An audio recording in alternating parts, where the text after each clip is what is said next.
Well, Gaffer, first couple of days of pre-season, let's first and foremost talk about players coming back in terms of the shape they're in. You're very happy with them? Yeah, it's been pleasing. They've all stuck to the off-season plan, come back in real good shape. We did some testing with them yesterday. The majority of them, if not all of them, have come back and beaten their times that they were set out at the end of last season. So we're really pleased with the group. You know, it's nice to see, and it makes our job easier, so we can push them a little bit harder in training, and make sure that we can hit the ground running. Yeah. Around pre-season, you always get the fixtures out. Let's start with the EFL fixtures. Now you've got to play everyone twice, so it doesn't matter what line they come in, but away from home to start with. What did you make of them this morning? I mean, look, they are what they are, aren't they? It's the fixtures are, people will look at them for certain dates. Remember, it's a birthday, Christmas, New Year, first game of the season, last game of the season. For us, it's we have to play them at some stage in the season. It makes no difference. We'll just take it with a pinch of salt and we'll get on with it. Obviously, we've seen the EFL draw just now. Plymouth back to back, which is a bit of a journey for everybody involved, particularly the fans. But again, it is what it is. We have to go and approach these games, and this season we want to try and win as many games as we can, whether it's the Cup, the League, the EFL Trophy, whatever it may be. So we'll look forward to all the games as they come. I'm sure the owners will charter a plane, won't they, to Plymouth? I'm hoping so. Dara's going to get a little call tonight, and Randy and Jason to see if we can get a little plane up there. It'd be nice. No, but I mean, look, it is what it is. Plymouth are probably rubbing their hands together, thinking that Peterborough's travelling to us twice. For us, we'll just go there and we'll give it our best shot. Yeah, and you mentioned the EFL Trophy there. I think Wickham, Stevenage and Tottenham's under 21s, which is competition you know well from your time as a player here, and it's a great opportunity to really utilise the squad and get as far as you can in the competition. Listen, our firm focus this year is the league. That's it. I'm not thinking anything else. Is the league is the bread and butter. It's the focus. It's what we want to do. We want to be strong, competitive. We want to make sure we're at the right end, at the top end of the league, and that's going to take a huge effort from everyone connected to the football club, not just the players, staff, everyone around the place. It's going to take a mighty effort to do that. We've obviously started the first 2 days really well in terms of our training. The cup games come along, and they come along at a certain time. Have I thought about what I'd do for them games? No. My focus is the league. That's where I'm at tonight. Yeah. In terms of the recruitment, 5 players in. Let's start with the 2 goalkeepers, Harvey and Lucas. Talk us through the rationale behind those. Really pleased, really pleased. Dealing with Carlo Cudicini at Chelsea, and when we expressed an interest in Lucas, it was done so quickly. So really thankful to Chelsea and Carlo for making it happen. I've got a decent relationship there, but obviously haven't taken Nathan Baxter to Hull. And Christoph, who's a goalkeeping coach at Chelsea, just left actually. Again, thanks to him for setting it up and getting it done. And again, Lucas come in, he's been excellent in the first few days. The boys been really impressed with him and the staff. Harvey's an exceptional young goalkeeper. Although they're young, when you see them play, they play above their years. They talk, they communicate. They're both of them very good size. Harvey's obviously represented England on under-20 level. Lucas is an international as well in his own right at Finland under 21 level. So we feel we've got 2 of the most up-and-coming young goalkeepers in the EFL coming to our football club, and we're delighted with that. And both of them will push each other every single day consistently.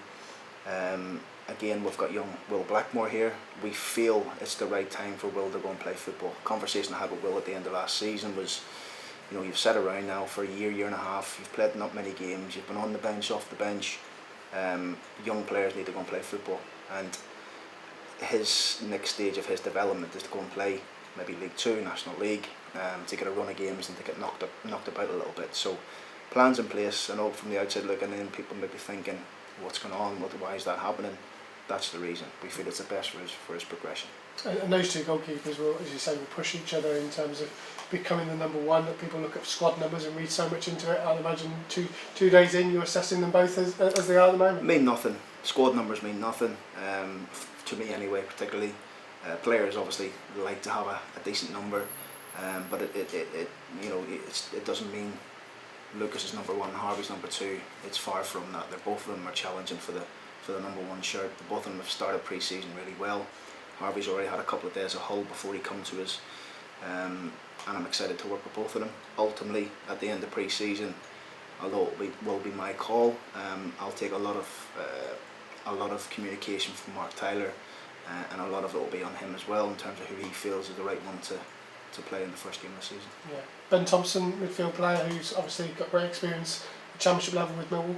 Excellent signing. Ben is everything that I like about a midfield player.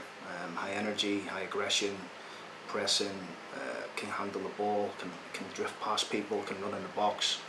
Tremendous in the air, really small but can leap, magnificent leap on him.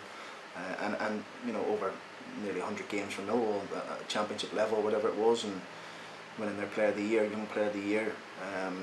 Obviously, as Gary brought some players into the club, he didn't play as much as he wanted, and he's got a decent loan at Gillingham at the back end of last season. So like again, we've seen in training what he's about, and my teams over the last few years have always had energy and legs and people that can run in midfield, and Ben certainly can do that. Yeah. And Cipriano allows the quartet of midfielders that you have. Obviously, George Grant's still here as well. So 5 real different kind of attributes that you have there to work with. Yeah, I mean, we feel Hector is look. There's going to be no rush with Hector. He's a young player. He's had a decent enough season with Leighton Orient last year. He's got great attributes. Really has. We've seen it just today in day one. He's 6'3", 6'4". Handles the ball very, very well. Looks after the ball, got good legs. Again, with the testing he done today, we could see they can shift, and I think that's just a mantra of what we like in midfield. So we've got high hopes for him. We're not going to rush him. We'll work. But for me, it's great to have players like him that you can almost bring in, nurture, improve them. Myself, Cliff and Dale, and that's what Hector will do, and I have no doubt in time he'll be knocking people out of the way for taking a first team place. And David Ajiboye's he's got the attributes you're probably missing. Obviously, Dembele leaving, you that raw pace, that ability to take players on. Yeah, I mean, we like the versatility at the top end of the pitch, and if you look at our 6 really and 7, Joe Taylor, they're all different. They've all got different sort of strengths, different attributes. I think that's what you need. It's what we don't want to do is get into a position where we're looking to change. I think over the years I like to make 2-3 changes at the top end of the pitch in game if I can, and try and keep the opposition guessing. And that gives me the flexibility to do that. I don't want to bring off a Johnson Clark Harris and bring on a Johnson Clark Harris, or bring off a Jack Marriott and bring on a similar sort of type of player to Jack Marriott. So we like to have the differences in terms of forward options, and I think David will bring that pace. Wants to get at people, plays off the left, off the right. He could play as a 9 if needed. So I'm really pleased with that addition as well. And does the fact that you can have 5 substitutes actually impact on recruitment in terms of, you can probably go a little top heavy in certain areas because you can utilise? Absolutely, yeah, and that'll come into play when we're thinking about what team we're starting with, what the bench is going to look like. We want to have players that can come on and make a real impact, in the way I am myself anyway. And the mantra of this football club, we like to bring players on that can, whether we're winning or losing or drawing, we like to bring players on that can change games. And just finally, Luiz coming in as head of sports science, straight in the deep end with pre-season, making sure that players are ticking over, testing. As a former player, you must love sitting on the sidelines and watching them do their work. Yeah, I mean, look, pre-season's never, the first few days it's always a bit nervousness and anxiousness. The players have come back and we're absolutely delighted. Luiz has been in most of the summer. I've seen him over the summer. He's been getting everything in place with Neil Lattimore, who's here on a part-time basis, working with the first team in the academy, which breaks it in a little bit for Luiz because Neil had been here before. Neil's excellent in the gym and excellent on the pitches, so we've got a really good dynamic here at the minute. Obviously with Steve coming in the physio department, we've got the staff in place. Sam Cochrane's moved up into the first team environment now, doing the opposition analysis. So we're really pleased with what we've got. Everyone's working very hard to make sure that we have a real successful season.